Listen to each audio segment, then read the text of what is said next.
Hi everyone, Dr. Dana here to talk about sacral occipital technique, or SOT, and blocking. This method has been around for almost 100 years by a gentleman who is not only a chiropractor, an osteopath, but also an engineer.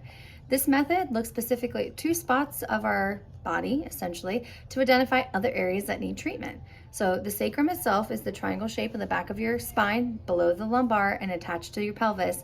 And it's very important for a lot of indicators of how your pelvis is moving and a lot of muscles attached to that, because the sacrum is technically in that pelvic rim and over 30 muscles attached to your hips, essentially.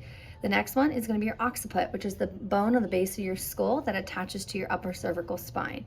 And what we're looking at for more than anything is tightness or spasticity in these fibers around it to see what areas need treated. And what's wonderful about it is even using this block, for example, mainly helps with short legs or some hip rotation and dysfunction.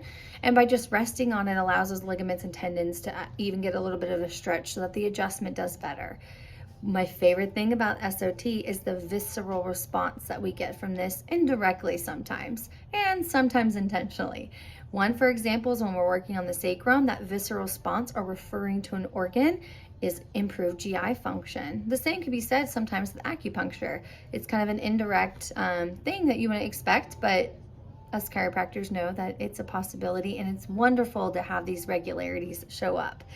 If you have any questions about SOT or are interested in what that looks like for you, let us know, because we're still always learning. Dr. Anna and myself are very excited to say that we're going to start trying to go to some more seminars for cranial work. And what cranial work is going to be doing is going to help a lot with individuals with lip ties and tongue ties, even kind of shaped a little funny from when they're a little baby and they're just had a favorite spot to nurse on, or they like to lay on their back a little bit, or things like this to help complement or prevent the use of things like helmets in pediatrics.